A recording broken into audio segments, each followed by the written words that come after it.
Bien-aimés, bonjour, bienvenue sur notre site et sur notre chaîne. Donc, le sujet d'aujourd'hui, c'est loi et grâce. Mais nous allons commencer par la prière préliminaire que j'aime bien faire. Donc, prends ta Bible, prie avec moi et pense ces mots. Amen. Voici ma Bible. Tout ce qu'elle dit que je suis, je le suis. Tout ce qu'elle dit que j'ai, je l'ai. Tout ce qu'elle dit que je peux faire, je peux le faire. Je suis la justice de Dieu en Christ. Je puis tout par Christ qui me fortifie. Je suis sur le point de recevoir la semence éternelle, la parole de mon Dieu. Je ne serai plus jamais le même au nom de Jésus-Christ. Amen. Donc ce sujet, loi et grâce. Donc on va commencer par le témoignage du pasteur Joseph Prince de Joseph Prince Ministries, qui raconte comment l'évangile de grâce lui a été confirmé, révélé par le Seigneur pendant qu'il était en mission en Suisse, sur une route de Suisse. Donc le Seigneur s'est manifesté à lui, il lui a dit: mon fils, tu ne prêches pas la grâce. Et donc Joseph Prince lui a dit: comment ça, Seigneur, je suis un prédicateur de la grâce. Et le Seigneur lui a dit: non, chaque fois que tu parles de la grâce, tu essayes toujours de la contrebalancer et par là tu la neutralises. Et le Seigneur lui a dit: mon fils, à moins de prêcher la grâce radicalement, la vie des gens ne sera pas radicalement transformée. Et c'est sur la base de ce témoignage que le ministère de Horizon de Vision a pour objectif de prêcher la grâce radicalement, afin que la vie des auditeurs soit radicalement transformée. Amen. Alléluia. Amen. Et donc un verset important, quand on parle de la marche en Christ, marcher en Jésus-Christ. Donc la parole nous en parle dans Colossiens 2,6. Ainsi donc, comme vous avez connu Jésus-Christ, marchez en lui. C'est comme vous avez connu le Seigneur Jésus-Christ. C'est de la même manière que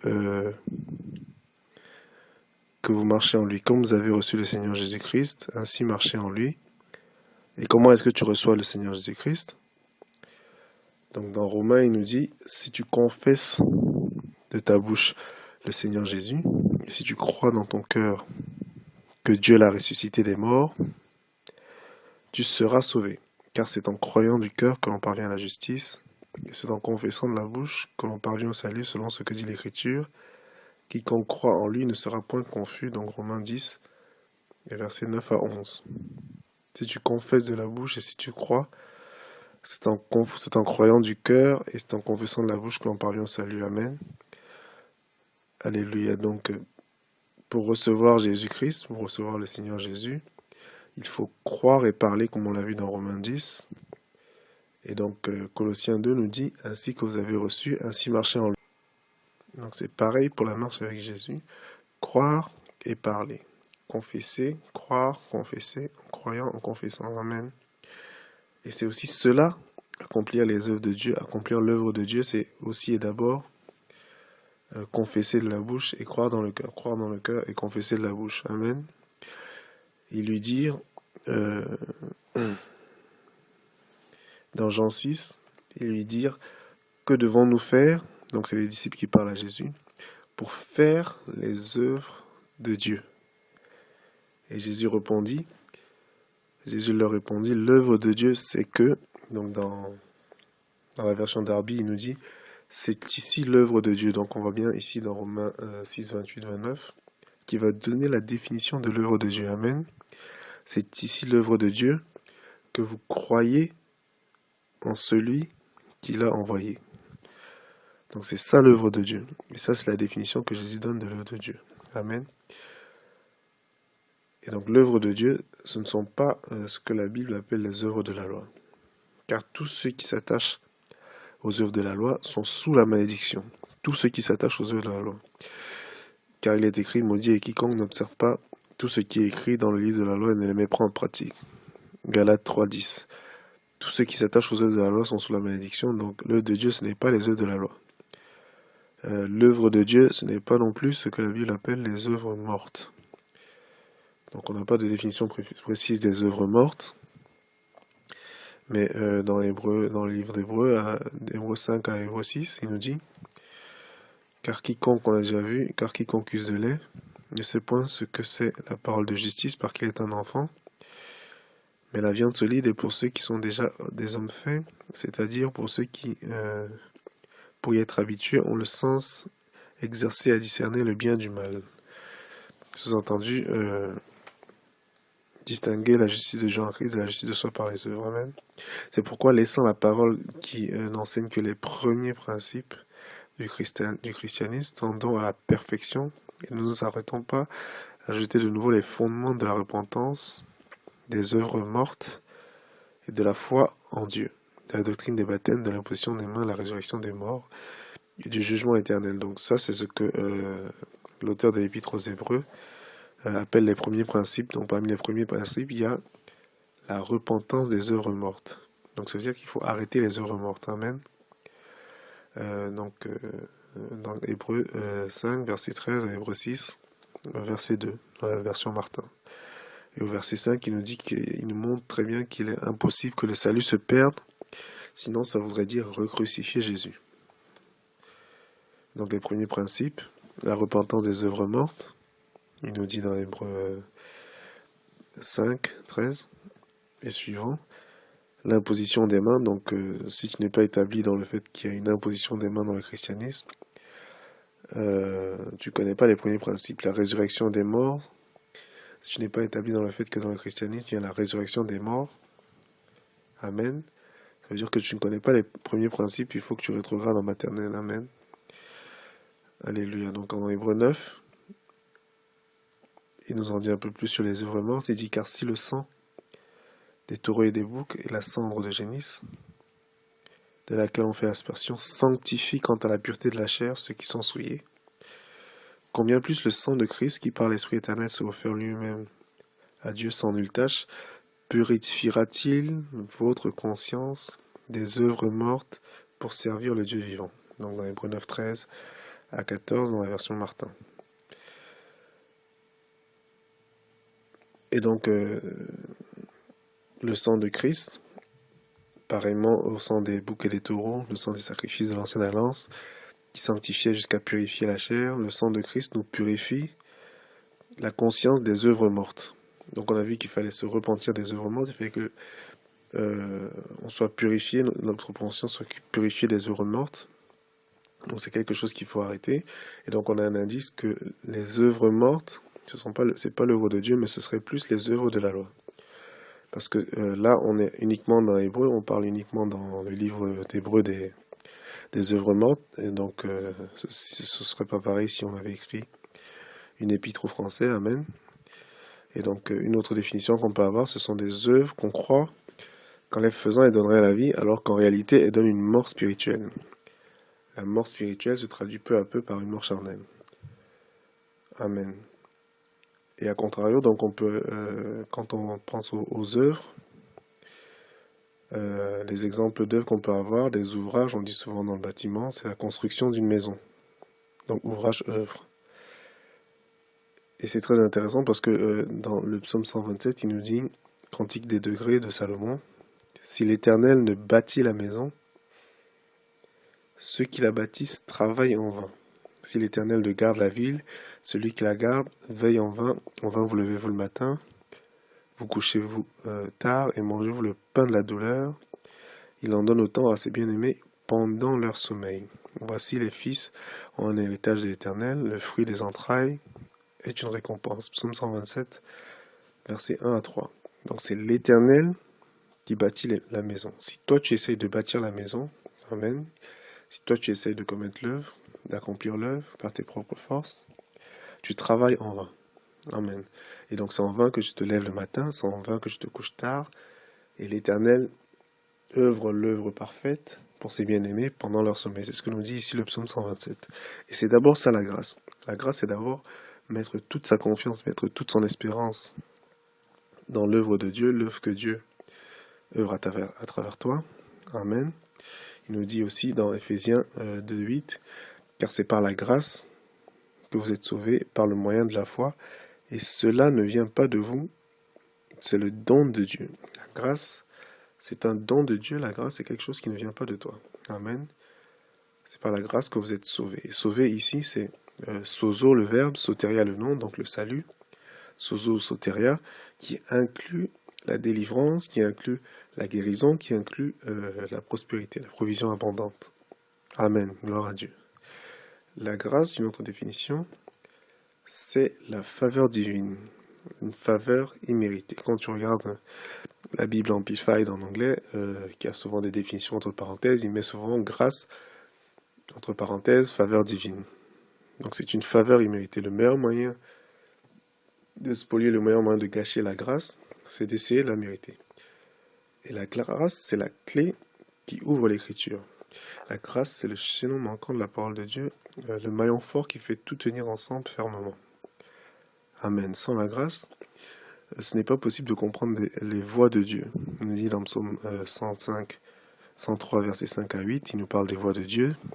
C'est celui qui rassasie de bien, le Seigneur rassasie de bien, amen, ta vieillesse, qui te fait rajeunir comme l'aigle. L'Éternel fait justice, il fait droit aux opprimés, il a manifesté ses voies à Moïse, ses œuvres aux enfants d'Israël. Mais juste après, il nous dit quelles sont ses voies. Parce que si tu comprends ses voies, tu vas comprendre pourquoi il fait ses œuvres. Mais il n'y avait que Moïse à qui il manifestait ses voies. Amen. C'est quoi ses voies? Il nous dit au verset suivant, l'Éternel est miséricordieux et compatissant. Donc le mot hébreu utilisé ici, c'est aussi la grâce. Lent à la colère, riche en bonté. Amen. Psaume 103, versets 5 à 8. Et sans la grâce, ce n'est pas possible de comprendre les versets comme la course n'est point aux agiles. Amen. Ecclésiaste 9, verset 11, j'ai encore vu sous le soleil que la course n'est point aux agiles, ni la guerre aux vaillants, ni le pain aux sages, ni la richesse aux intelligents, ni la faveur aux savants. Comment ça? Car tout dépend pour eux du temps et des circonstances. Pourquoi la course ne serait pas aux agiles? Pourquoi la guerre ne serait pas aux vaillants? Eh bien, c'est tout simplement parce que la grâce de Dieu sur toi te donne une faveur imméritée, une faveur divine qui te fait gagner la course alors que tu n'es pas le plus agile. Amen. Qui te fait gagner la guerre alors que tu n'es pas le plus vaillant. Alléluia. La grâce, c'est l'évangile. Il nous le dit dans Acte 20, 24 par exemple. Mais je ne fais aucun cas de ma vie, ni la tiens pour précieuse à moi-même, pourvu que j'achève ma course et le service que j'ai reçu du Seigneur Jésus pour rendre témoignage à l'évangile de la grâce de Dieu. L'évangile de la grâce de Dieu, parce que la grâce, c'est l'évangile. La grâce, ce n'est pas un sujet parmi tant d'autres dans l'évangile. La grâce, c'est l'évangile. Alléluia. Et il n'y a pas deux évangiles, il n'y a que l'évangile de la grâce de Dieu. Amen. On le voit aussi dans Galates 1 où il dit: je m'étonne que vous vous détourniez si promptement de celui qui vous a appelé par la grâce de Dieu. Et donc quand tu regardes la racine grecque ici, il nous dit, ça veut aussi dire, il nous a appelé, c'est E-N, donc il nous a appelé à la grâce de Dieu, il nous a appelé dans la grâce de Christ. Vous détournez de celui qui vous a appelé dans la grâce de Christ pour passer à un autre évangile. Non pas qu'il y en ait un autre, mais il y a des gens qui vous détournent et qui veulent essayer de renverser l'évangile de Christ. Donc là, il nous redémontre encore que la grâce, c'est l'évangile. Et que si tu te détournes de la grâce, ça veut dire que tu es en train de passer à un autre évangile qui n'est pas le vrai évangile. Amen. La grâce englobe deux choses. Ne pas recevoir les mauvaises choses que nous méritons, d'une part, et d'autre part, recevoir les bonnes choses que pourtant nous ne méritons pas. À cause de la faute d'Adam, nous méritons la pauvreté, le stress, la malédiction, la maladie, la mort, la damnation éternelle. C'est ce que nous méritons, mais nous ne l'avons pas, par la grâce de Dieu. Et nous ne méritons pas d'être rachetés de tout ça, mais par l'obéissance de Christ, Romains 5, nous sommes rachetés du stress, nous rejetons sur lui tous nos soucis, nous sommes bénis richement et abondamment. nous avons une santé divine et nous avons un avenir, une éternité avec Dieu. Et donc c'est un luxe de faire sans la grâce. Amen. Dans Jean 1,17, il nous dit car la loi a été donnée par Moïse, la grâce et la vérité sont venues par Jésus-Christ. La loi a été donnée par Moïse. Et donc, quand tu vois ici, la loi a été donnée par Moïse, on peut donner en étant à distance. Tu peux être à distance et envoyer un CD de Ride on the Vision à quelqu'un. Amen. Mais par contre, la grâce et la vérité sont venues. La grâce et la vérité sont venues, ça parle d'intimité, ça parle de personnes qui se rapprochent. Amen. Et la loi a été donnée par un serviteur, la grâce est venue par le Fils. Amen. Le Fils est souvent le serviteur divin, mais parce qu'il choisit de servir, mais son identité, c'est une identité de Fils. Amen. Et donc on donne des choses inanimées, la loi a été donnée, mais ce sont des personnes qui viennent. Donc ça parle aussi, il y a aussi une personnification de la grâce. La grâce, c'est la personne de Jésus-Christ. La grâce est venue par Jésus-Christ. Amen. Alléluia. Et donc sous la loi, on voit quand Moïse était au mont Sinaï, le Seigneur lui a dit « Enlève tes pieds car tu es sur un sol saint ». Par contre, sous la grâce, quand le fils prodigue est revenu, le Père lui a dit « Mettez des chaussures à ses pieds, il a le droit de se tenir en ma présence ». Amen. Le premier miracle de la loi, c'était de changer l'eau en sang, symbole de mort. Le premier miracle de la grâce, c'était de changer l'eau en vin, symbole de vie et de célébration. Alléluia. La loi condamne les meilleurs d'entre nous.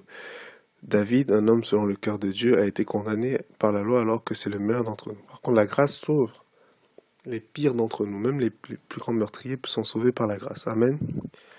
Gloire à Dieu pour la grâce. Sous la loi, Dieu dit en aucun cas, je n'absoudrai le coupable, mais je visiterai vos péchés jusqu'à la 3e et la 4e génération. Mais sous la grâce, Dieu dit, en aucun cas je me souviendrai de leurs péchés. Amen. Gloire à Dieu. Dieu merci pour Jésus dont la parole nous dit qu'il est la fin de la loi, pour la justice à tout croyant.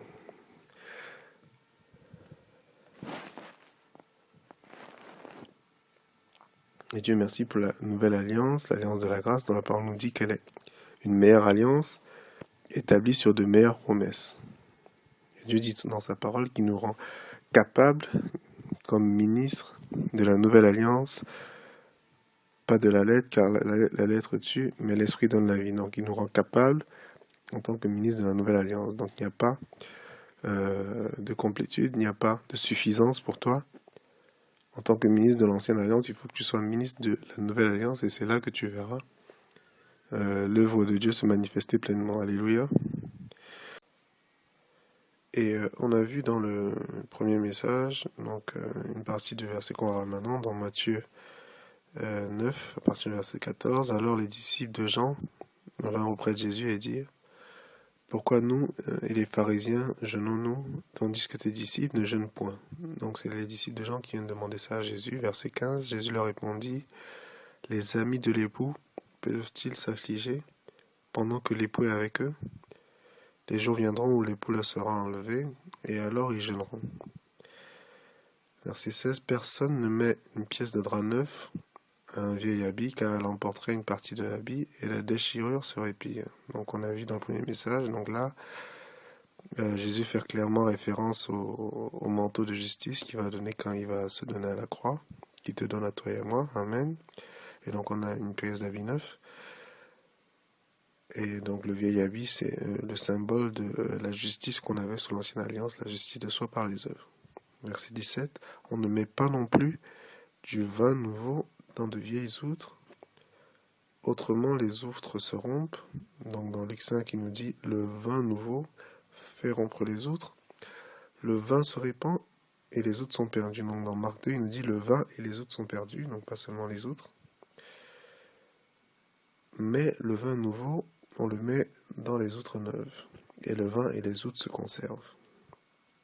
Et dans Luc 5, il nous précise que « Et personne, après avoir bu du vin vieux, ne veut du nouveau, car il dit le vieux est bon. » Et donc le vin ici, ce n'est pas le manteau de justice, mais il y a quand même une image ici entre la nouvelle et l'ancienne alliance. Et le vin, c'est quoi? Mon sang, c'est une vraie boisson. Le vin, c'est le sang du Christ, le symbole de la nouvelle alliance. Le vieux vin, c'est le symbole de l'ancienne alliance. Donc le vin nouveau ici fait référence à la nouvelle alliance. Amen. Et donc on ne met pas le vin nouveau dans des vieilles outres. Il faut que les outres soient renouvelées. Il faut que les vieilles outres soient renouvelées. Donc on ne peut pas mettre le vin nouveau, la nouvelle alliance, dans les outres. Amen, les vases de terre de l'ancienne alliance, mais il faut que ce soit des vases de terre de la nouvelle alliance. Et donc la différence est importante. Sinon, les autres seront. Donc il faut que tu sois établi dans la nouvelle alliance. Plus tu seras établi dans la nouvelle alliance, plus le vin nouveau pourra te remplir à débordement. Amen. Et si le vin nouveau est rempli, tu es rempli de l'esprit, et c'est là où tu vois manifester les dons, les prodiges du Seigneur. Ça ne se manifeste pas si tu restes dans l'ancienne alliance. Amen. Donc le vin se répand, le vin et les outres sont perdus, si on met le vin nouveau dans les vieilles outres. Et personne, après avoir bu du vin vieux, les gens qui sont établis et qui sont constamment dans le vin vieux, dans l'ancienne alliance, personne, après avoir bu du vin vieux, ne veut du nouveau. Qu'est-ce que c'est que cet évangile de grâce? Vous croyez que c'est des choses aussi faciles? Personne ne veut du vin nouveau, car il dit, le vieux est bon. Moi, je préfère rester dans mes 10 commandements, je préfère rester dans la condamnation des auditeurs, dans la condamnation du chrétien. Et par là, ils attristent le Saint-Esprit. Mais gloire à Dieu pour la nouvelle alliance, et donc les fruits se manifestent davantage dans la nouvelle alliance, dans le vin nouveau. Amen. Gloire à Dieu. Donc on a vu aussi l'histoire des 2 miroirs, et donc on a aussi une image de cette nouvelle et de cette ancienne alliance. Dans Luc 18 et Luc 19, donc ce sont des événements qui sont probablement pas intervenus chronologiquement, mais le Seigneur les a rapprochés dans la Bible, dans un ordre divin pour qu'on apprenne quelque chose. Donc Luc 18, donc verset 18, donc quand je vois 18 comme ça, je suis toujours un peu aux aguets, parce que 18 c'est 6 plus 6 plus 6, un chef, Luc 18 interrogea Jésus et lui dit, bon maître, que dois-je faire pour hériter de la vie éternelle? Verset 19, Jésus répondit, pourquoi m'appelles-tu bon? Il n'y a de bon que Dieu seul. Il dit bon maître, il dit pas Seigneur, il dit pas... Donc c'est une approche qui est bien déterminée ici. Il appelle bon maître. Et c'est important que tu vois Jésus non pas seulement comme un bon maître, mais aussi comme le Seigneur et Sauveur. Le Seigneur et Sauveur. Amen. Mais lui, il appelle bon maître et il met en avant le faire. Donc quand tu mets en avant le faire, Jésus te répond tout de suite par la loi et lui dit, verset 20, tu connais les commandements, tu ne commettras point d'adultère, tu ne tueras point, tu ne déroberas point, tu ne diras point de faux témoignages, honore ton père et ta mère. J'ai, dit-il, observé toutes ces choses au verset 21, dès ma jeunesse. Verset 22, Jésus a entendu cela, lui dit, il te manque encore une chose. Chaque fois que tu veux te vanter de ton observance de la loi, Jésus te dira toujours, il te manque pourtant une chose. Vends tout ce que tu as, lui dit Jésus, distribue-le aux pauvres et tu auras un trésor dans les cieux. Puis viens et suis-moi. Lorsqu'il entendit ces paroles, il devint tout triste, car il était très riche. Donc Jésus n'est pas contre le fait d'avoir des richesses. Par contre, il est contre le fait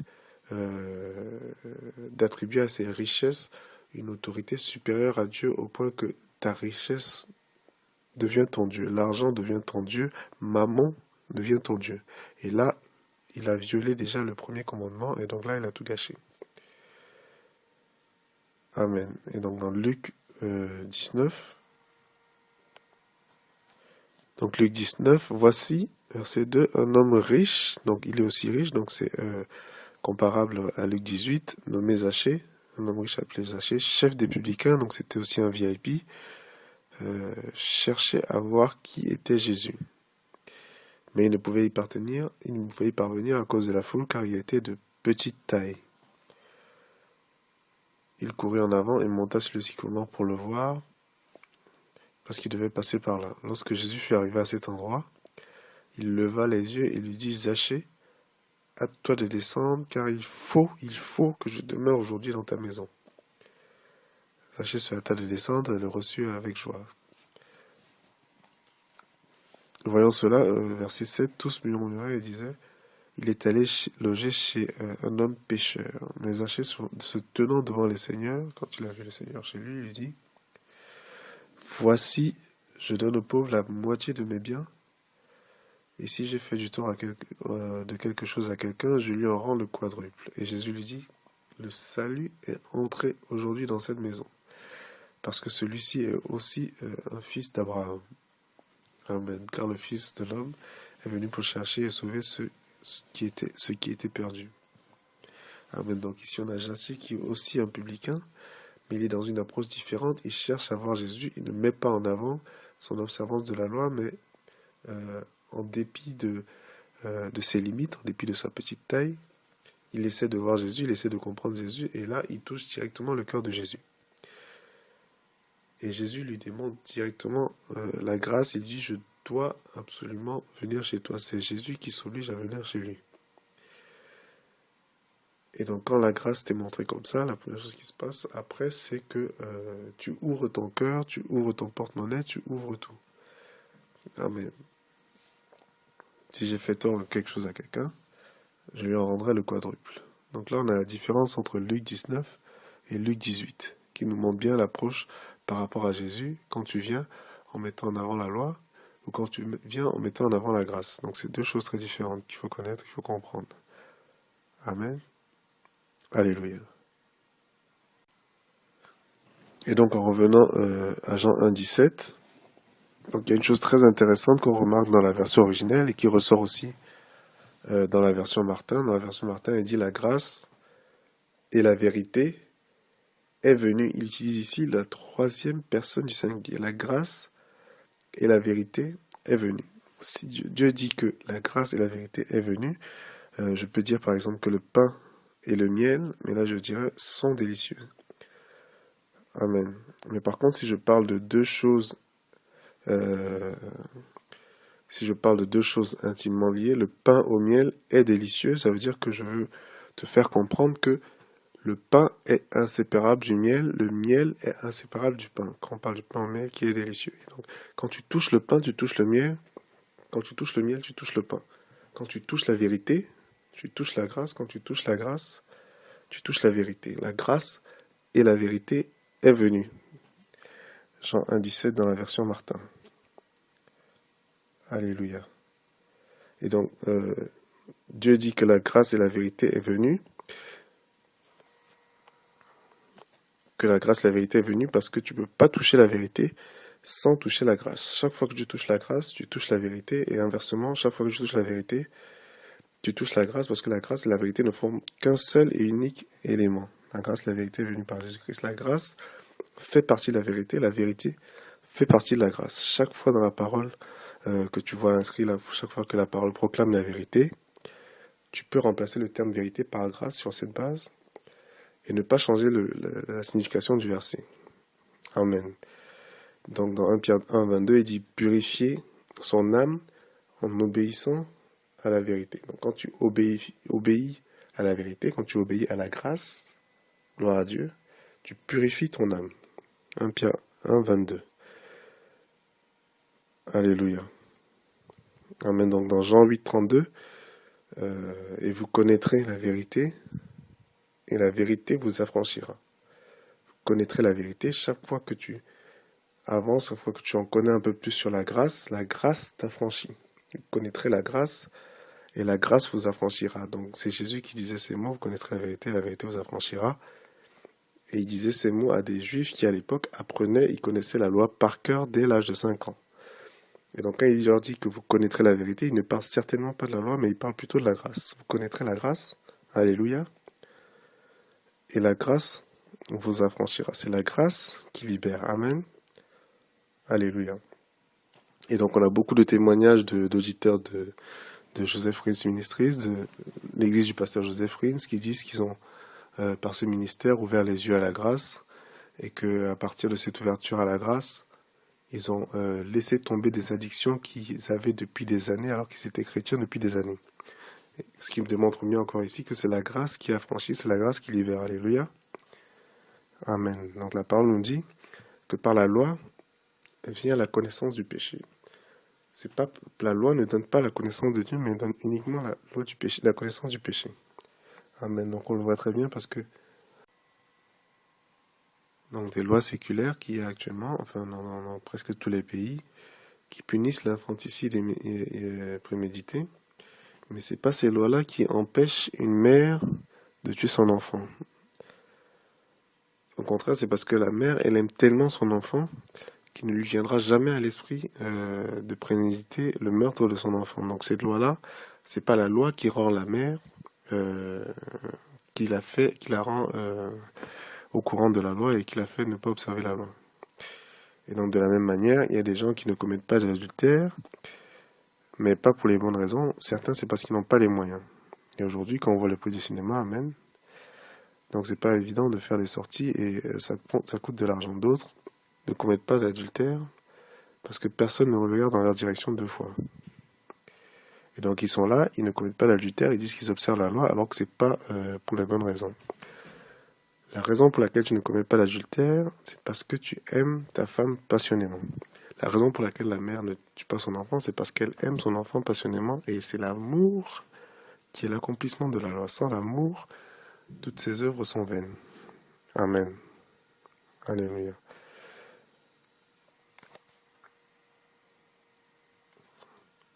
Donc on vient à la grâce. La grâce est une alliance inconditionnelle, une alliance qui existait avant la loi. Abraham vivait plus de 400 ans avant que les 10 commandements ne soient donnés au mont Sinaï. Et ce n'est pas en observant la loi que Abraham est devenu juste au point que Dieu l'appelle mon ami. Donc Dieu appelait Abraham mon ami, mais Abraham vivait avant la loi, donc ce n'est pas en observant la loi qu'Abraham est devenu l'ami de Dieu. Dieu a conclu avec Abraham une alliance inconditionnelle en disant notamment « Je ferai de toi une grande nation » dans Genèse 12, et je te bénirai et je rendrai ton nom grand. Tu seras une source de bénédiction. Je bénirai ceux qui te béniront et maudirai ceux qui te maudiront, et toutes les familles de la terre seront bénies en toi. Genèse 12, versets 2 à 3. Et donc, pareil, dans Genèse 13, le Seigneur dit à Abraham, après que Lot fut séparé de lui, lève les yeux. Donc Lot s'est séparé de lui pour aller vers le terrain qui semblait le plus favorable. Donc le Seigneur dit à Abraham, lève les yeux, je te prie, et regarde depuis le lieu où tu es, vers le nord, vers le sud, vers l'ouest, vers l'est. Tout le pays que tu vois, le Seigneur te fait la même promesse, tout ce que tu vois, je te le donne. Aussi loin que va ta vision, aussi loin le Seigneur te donnera la provision. Amen. Alléluia. Tout le pays que tu vois, je te le donnerai à toi et à ta descendance pour toujours.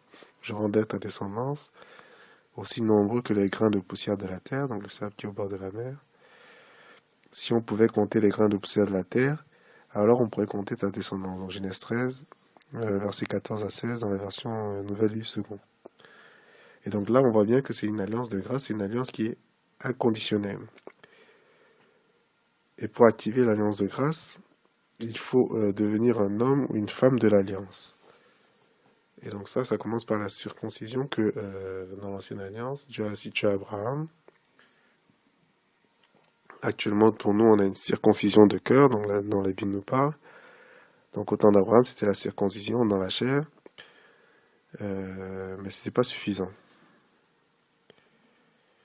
Donc dans Exode 2, longtemps après, donc c'est après que Joseph ait ramené les enfants d'Israël en Égypte, après que Joseph fait prospérer l'Égypte et ait ramené les enfants d'Israël dans le pays d'Égypte pour profiter des richesses de l'Égypte. Longtemps après, le roi d'Égypte mourut, et les enfants d'Israël gémissaient encore sous la servitude et poussaient des cris. Ces cris que leur arrachait la servitude montèrent jusqu'à Dieu. Dieu entendit leurs gémissements, et il se souvint de son alliance avec Abraham, Isaac et Jacob. Dieu regarda les enfants d'Israël, et il en eut compassion. Dieu regarda les enfants d'Israël et en eut compassion. L'alliance abrahamique est activée quand l'homme de l'alliance crie à Dieu. C'est là que Dieu se souvient de l'alliance. Chaque fois que tu cries à Dieu, Alléluia, Dieu se souvient de son alliance et il a compassion. Si tu restes dans ton coin et tu ne cries pas à Dieu, il y a des chances que tu ne vois pas l'action de Dieu. Amen. Si tu restes dans ton coin et si tu comptes sur tes propres efforts.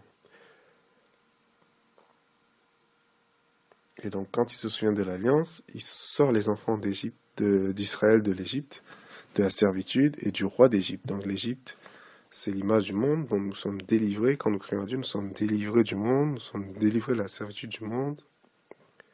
Et nous sommes délivrés du roi du monde, donc Satan, de la même manière que Dieu a délivré les enfants du roi d'Égypte dans l'Ancien Testament. Donc il le dit aussi, la manière dont il les a sortis d'Égypte, dans le psaume 105. Alors Israël entra en Égypte et Jacob séjourna dans le pays de Cham. L'Éternel fit beaucoup multiplier son peuple et les rendit plus puissants que ses oppresseurs. Et il les fit sortir avec de l'argent et de l'or. Et il n'y eut aucun infirme parmi eux, il n'y eut aucun infirme dans ces tribus. L'Égypte se réjouit de leur sortie, car la frayeur d'Israël était tombée sur eux. Donc, psaume 105, versets 23, 24, 37 et 38 dans la version d'Arbi. Donc, ce psaume-là, le psaume 105, nous montre bien que quand l'Éternel te délivre, quand tu cries à l'Éternel et qu'il te délivre de l'oppression du roi du monde, donc de Satan, il te fait, non pas seulement multiplier, il te fait beaucoup multiplier. L'Éternel fait beaucoup multiplier son peuple. Il te fait sortir la domination de Satan avec quoi? Avec de l'argent et de l'or. Donc la prospérité est inclue dans le salut du Seigneur. Et il n'y a aucun infirme parmi eux. Donc la santé divine est inclue dans la délivrance du Seigneur. Amen. Alléluia. Et donc il donne à ton ennemi une frayeur de toi. Donc il dit la frayeur d'Israël était tombée sur l'Égypte. Alléluia. Mais c'est une prospérité qui ne sert pas dans le désert parce que tu ne peux pas semer et récolter.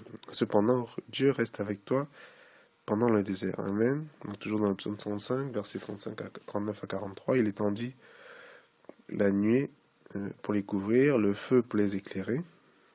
La nuée pour les couvrir et le feu pour les éclairer la nuit. À leur demande, il fit venir des cailles, il les rassasia du pain du ciel. Il ouvrit le rocher et les eaux coulèrent. Elles se répandirent comme un fleuve dans les lieux arides. Car il se souvient de sa parole sainte et d'Abraham son serviteur. Il fit sortir le peuple dans l'allégresse, ses élus au milieu des cris de joie. Amen. Donc le Seigneur est avec toi dans le désert jusqu'à ce que tu arrives dans la terre promise. Parce que le but de tout cela, c'est que tu sors d'Égypte, tu traverses le désert et que tu arrives dans la terre promise. Amen. Alléluia. Donc le but, c'était que le peuple d'Israël arrive dans la terre promise. Et donc arrivé au mont Sinaï, il leur a dit, vous avez vu, donc dans Exode 19, ce que j'ai fait à l'Égypte, comment je vous ai porté sur des ailes d'aigle et amené à moi. Maintenant, si vous écoutez ma voix et gardez mon alliance, vous m'appartiendrez entre tous les peuples, car toute la terre est à moi. Alléluia. Mais le problème, c'est que les enfants d'Israël n'ont pas répondu, comme on a vu dans Luc 19, sous l'angle de la grâce, sous l'angle de la faveur imméritée. Ils n'ont pas rendu grâce à Dieu pour sa faveur imméritée. Au contraire, au verset 8, donc le peuple tout entier répondit, nous ferons tout ce que l'Éternel a dit. Donc c'est un verset qui peut paraître anodin et qui peut paraître normal en première lecture. Mais donc le peuple entier répondit, nous ferons tout ce que l'Éternel a dit dans Exode 9, verset 8. Mais il y a de l'orgueil dans cette réponse. L'homme présume de ses propres forces pour observer une loi qu'il ne connaît pas. Les 10 commandements ont été donnés au verset 20. Avant qu'il donne les 10 commandements, il disait déjà, nous ferons absolument tout, d'une seule voix, ce que l'Éternel a dit. Et donc, Dieu serait injuste de ne pas les prendre au mot, et donc il lui dit, puisque vous voulez observer tout ce que je dirai, la première chose à faire, ne vous approchez pas, éloignez-vous. Moïse, dis-leur de ne pas s'approcher de la montagne. Même une bête ne peut pas s'approcher, sinon elle mourra. Dis-leur de se sanctifier, donc Exode 20, Dieu donne la loi. Et donc c'est quand Dieu donne la loi que subitement les enfants d'Israël ont le désir de fabriquer le veau d'or. Ils sont sortis d'Égypte avec l'argent et l'or, ils ont pris l'argent des bijoux des Égyptiens, ils n'avaient pas de désir de faire le veau d'or, mais dès que Dieu donne la loi, ils ont subitement le désir de faire le veau d'or avant même que les tables de la loi ne soient descendues du mont Sinaï. Non seulement cela, mais la sentence de l'Éternel s'est abattue sur eux à chaque fois qu'ils se plaignaient et chaque fois qu'ils murmuraient. Chaque fois qu'ils murmuraient et qu'ils se plaignaient, il y en avait qui mouraient. Donc on le voit par exemple dans Nombre 14. Vos cadavres tomberont dans ce désert, c'est Dieu qui parle. Vous tous dont on a fait le dénombrement, en vous comptant depuis l'âge de 20 ans et au-dessus, qui avez murmuré contre moi. Donc Dieu était vraiment... il était vraiment à bout de leurs murmures. Et donc il a appliqué la sentence, vous tomberez dans ce désert, vos cadavres tomberont dans ce désert. Et donc tout cela s'est arrivé parce que la loi attise le péché. La loi attise le péché, et comprends-moi bien, la loi n'est pas un péché, mais à cause de la chair de l'homme, la loi attise le péché, on le voit dans Romains 7, qui nous dit, que dirons-nous donc? La loi est-elle péché? Loin de là. Donc la loi n'est pas péché. Mais je n'ai point connu le péché que par la loi. Car je n'aurais pas connu la convoitise si la loi n'eût dit tu ne convoiteras point. Donc là, on voit bien qu'il parle ici de la loi en tant que les 10 commandements, tu ne convoiteras point. Et donc c'est par la loi qu'il a connu ce péché. Et le péché, saisissant l'occasion, produisit en moi par le commandement toutes sortes de convoitises. Et donc si tu médites sur ce verset, donc dans Romains 7, versets 7 à 11, c'est le péché qui utilise la chair pour faire naître les convoitises du péché dans ta chair. Car sans la loi, le péché est mort. Pour moi, étant autrefois sans la loi, je vivais. Mais quand le commandement vint, le péché a repris vie et moi je mourus. Le péché a repris vie et moi je mourus quand le commandement est venu. Ainsi le commandement qui conduit à la vie se trouvera pour moi conduire à la mort, car le péché saisissant l'occasion me séduisit par le commandement et par lui me fit mourir. Donc c'est bien le péché qui attise la loi, on le voit ici dans Romains 7, versets 7 à 11. Et c'est aussi parce que le salaire du péché, c'est la mort. Donc, Romains 6, 23 nous dit. Et donc en murmurant, il disait que Dieu les avait emmenés dans le désert pour mourir, et Dieu les a pris au mot, il les a fait mourir dans le désert. Mais la Bible nous enseigne que l'aiguillon de la mort, c'est le péché, le salaire du péché, c'est la mort. Verset 6, 23. Et la puissance du péché, c'est la loi. La puissance du péché, c'est la loi. Waouh. Sans la loi, il n'y a pas de puissance dans le péché. Le péché n'a pas de pouvoir quand il n'y a pas de loi. Car jusqu'à la loi, le péché était dans le monde. Or, le péché n'est pas imputé quand il n'y a point de loi. Romains 5, 13. Donc quand on parle de loi, on n'est pas sous la loi mais sous la grâce. Par exemple dans Romains 6, 14 notamment, on se réfère à des commandements précis. Et on se réfère à une loi dont la transgression déclenche le jugement divin et la punition divine. Et généralement la mort. Et donc avant que Dieu ne donne les 10 commandements, la question qui peut se poser, c'est est-ce que les enfants de Dieu murmuraient? Évidemment que oui. Donc dans Exode 15, à peine sortis d'Égypte, avant que Dieu ne donne les 10 commandements, donc dans Exode 20, mais déjà dans Exode 15, les enfants d'Israël se sont plaints parce que l'eau de Mara était amère. Et donc ils ont murmuré, ils sont plaints. Donc le même péché qu'ils ont commis après les 10 commandements et qui a conduit à la mort, ils ont murmuré à cause des eaux amères, et Dieu a fait changer les eaux amères de Mara en eau sucrée. Donc juste après, dans Exode 16, les enfants d'Israël murmuraient encore parce qu'ils avaient faim. Donc Exode 16, verset 3, les enfants d'Israël leur dirent « Que ne sommes-nous morts par la main de l'Éternel dans le pays d'Égypte, quand nous étions assis près des pots de viande, quand nous mangions du pain à satiété, car nous avait amenés dans ce désert pour nous faire mourir de faim toute cette multitude. » Et là, Dieu ne les a pas pris au mot, avant le don de la loi. Verset 4, l'Éternel dit à Moïse, « Voici, je ferai pleuvoir pour vous, non pas du jugement, mais du pain du haut des cieux. » La manne est descendue du ciel. Leur murmure a déclenché une provision abondante de Dieu. Donc il nous dit dans le psaume 25 que c'est le pain des puissants, le pain des anges. peu de temps après, ils ont murmuré encore, ils se sont plaints parce qu'il n'y avait pas d'eau. Donc dans Exode 17, verset 1 à 3, le peuple ne trouvait point d'eau à boire. Alors le peuple chercha querelle à Moïse. Le peuple était là, pressé par la soif, et il murmurait contre Moïse. Il disait, pourquoi nous as-tu fait monter hors d'Égypte pour me faire mourir de soif avec mes enfants et mes troupeaux? Et la réponse de Dieu n'était pas non plus le jugement ni la punition. Exode 17:6. Voici, je me tiendrai devant vous sur le rocher d'Horeb, et tu frapperas le rocher, et il en sortira de l'eau, et le peuple boira. Donc il nous dit aussi dans Psaume 78:15, il fendit le rocher dans le désert, et il leur donna à boire comme des flots abondants.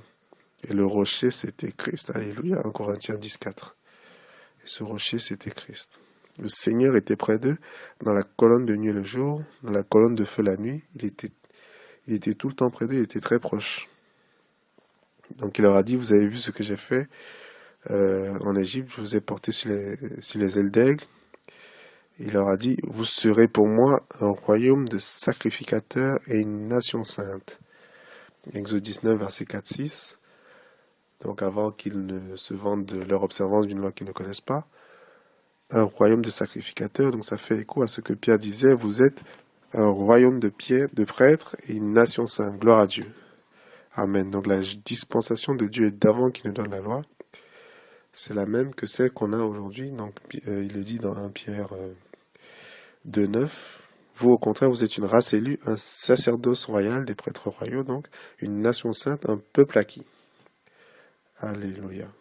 Donc on est dans cette dispensation qui était avant la loi où même quand tu murmures, tu ne reçois pas le jugement et la punition divine. Alléluia.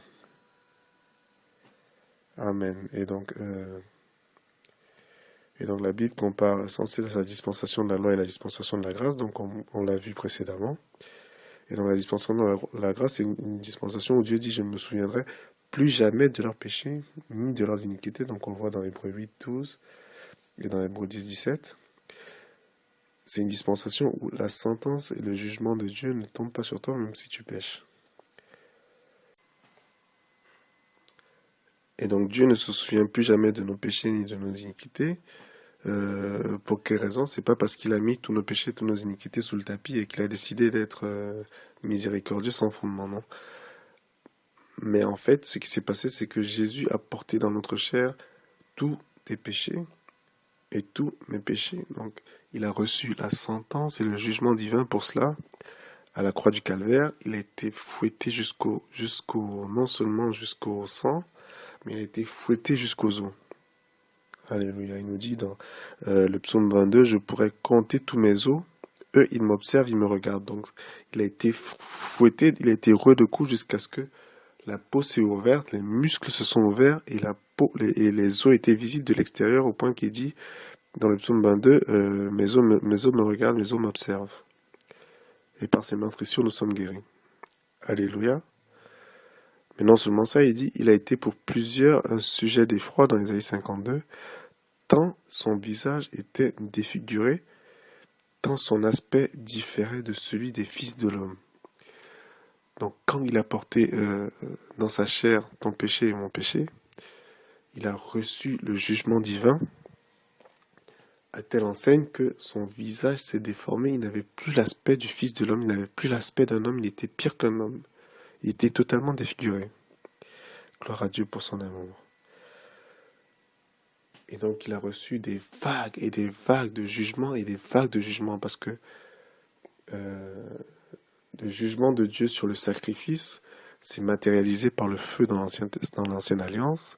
Et donc il a reçu le jugement, il a été brisé, il a été brûlé par le jugement de Dieu pour chacun des péchés, vague après vague de jugement, vague après vague de jugement.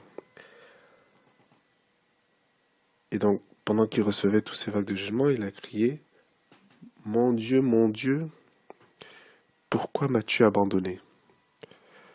Et donc, si tu étudies les évangiles, tu verras que à aucun moment Jésus n'appelle le Seigneur mon Dieu. Il appelle toujours mon Père.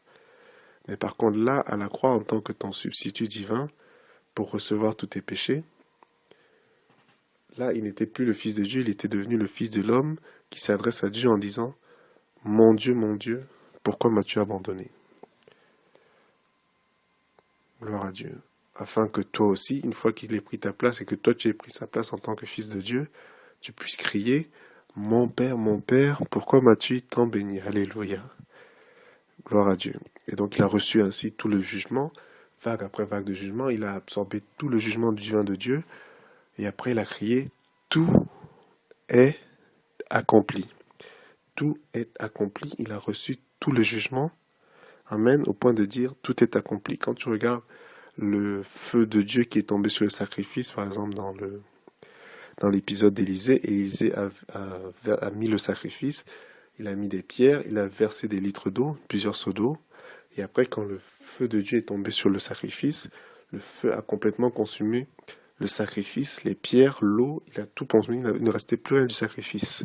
Là, quand Jésus a reçu le jugement, le châtiment de Dieu, le feu de Dieu, il a absorbé tout et il est resté vivant, il a dit, tout est accompli. Amen. Et après, il revient dans sa posture de fils de Dieu avec toi et moi, en disant, Père, entre tes mains, je remets mon esprit. Alléluia. Amen. Gloire à Dieu. Et donc c'est pour cette raison-là qu'aujourd'hui, une fois que Dieu a mis un de tes péchés présents, passés au futur, sur le corps de Jésus, parce qu'ils étaient tous futurs à l'époque où Jésus est mort, il les a mis sur son corps, il les a punis. Dieu ne peut plus aujourd'hui punir le même péché sur toi, parce que ce serait un simulacre de justice. Et donc maintenant, on va voir un peu d'hébreu, donc des notions évidemment dans la vie d'Abraham, donc Abraham comme il s'appelait à l'époque, et Sarai. Donc Dieu s'est manifesté à lui, il a dit qu'il est l'Éternel, donc dans la Bible Louis II classique, c'est écrit l'Éternel. Dans la nouvelle Bible II, c'est écrit comme dans les Bibles en anglais, le Seigneur en majuscule, et souvent dans la nouvelle Bible II, on écrit entre parenthèses YH, WH. Mais par contre, dans le texte originel, en hébreu, ce n'est pas l'Éternel, c'est pas le Seigneur, c'est Yahweh. Donc Yahweh en hébreu, c'est 4 lettres. Yud, Hey, Vav, Hey. Donc dans la Bible seconde, on représente par YHWH. Donc maintenant, quand je vais dire Yud et Y, en fait, c'est pour dire que Y correspond à Yud, sur la base de la nouvelle Bible seconde. Donc Yud, Hey, Vav, Hey, YHWH, le nom du Seigneur, le nom de Yahweh. Et donc en hébreu, ils ont des lettres, mais ils n'ont pas de chiffres 0, 1, 2, 3, 4. Leurs lettres sont en fait leurs chiffres. Et donc chacune des lettres de l'alphabet hébreu représente aussi un chiffre. Et donc la première lettre, le Yud, donc équivalent à Y, ça représente le chiffre 10. Et le Hey, la deuxième lettre, donc équivalent au H, ça représente le chiffre 5. Et donc leurs lettres aussi sont aussi associées à des images, et c'est assez constant, on le voit même dans Wikipédia. Et donc le Yud, donc équivalent au Y, c'est l'image d'une main ouverte, ou aussi de l'effort humain, donc la main ouverte. Le Hey, c'est une énigme pour les maîtres en hébreu, les maîtres de la loi, enfin les maîtres en hébreu. Et le Vav, donc équivalent au Y, c'est l'image d'un clou. Et donc tout porte à croire, donc après c'est encore un Hey, donc tout porte à croire que le Hey, le chiffre 5, quand tu leur demandes, en fait, quand tu demandes aux experts, ils disent que l'image, c'est l'image d'une fenêtre, mais une fenêtre vers quoi, on ne sait pas, c'est une fenêtre vers quelque chose. Par contre, tout porte à croire que le Hey, c'est l'image de la grâce. Donc le Hey, le chiffre 5, la 5e fois que le nom de Noé est mentionné dans la Bible, c'est écrit « Noé trouva grâce aux yeux de l'Éternel ». La 5e fois que le nom de Ruth est marqué dans la Bible, c'est écrit « Ruth trouva grâce aux yeux de Boaz ». Donc tout porte à croire que le 5, le Hey, c'est l'image de la grâce. Et donc si tu réunis toutes ces images pour le Yud, He, Vav, E, donc YHWH, tu obtiens la main ouverte de la grâce cloué dans la grâce. Alléluia. Donc c'est aussi un évangile qui est raconté uniquement dans les lettres du nom de Yahweh. Gloire à Dieu. Et donc avant que le Seigneur, pendant que le Seigneur agissait dans la vie d'Abraham, avant que sa bénédiction se manifeste, il fallait absolument qu'il change le nom d'Abraham. Donc il a changé le nom d'Abraham qui est devenu Abraham. Et en changeant le nom d'Abraham en Abraham, il a rajouté une lettre de Yud et Vav E, donc YHWH, il a rajouté le H. Il a pris un H dans Yahweh, il l'a mis dans le nom d'Abraham pour que ça fasse Abraham. Amen. Et donc, quand tu enlèves la grâce, quand tu prends la grâce du Seigneur et que tu la mets dans ton nom, Amen, il se passe ce qui s'est passé avec Abraham, il est passé de père exalté à père de multitude. Alléluia. Donc quand la grâce rentre dans ton nom, tu deviens un père de multitude. Et pour Sarai, donc le Sarai, à la fin du Sarai, c'est un Yud également. C'est un Yud, comme le Yud de Yahweh, la main ouverte, donc l'effort humain. Et le Seigneur a enlevé le Yud, l'effort humain, et il a mis le Hey, donc équivalent au H, pour que ça donne Sarah, la princesse.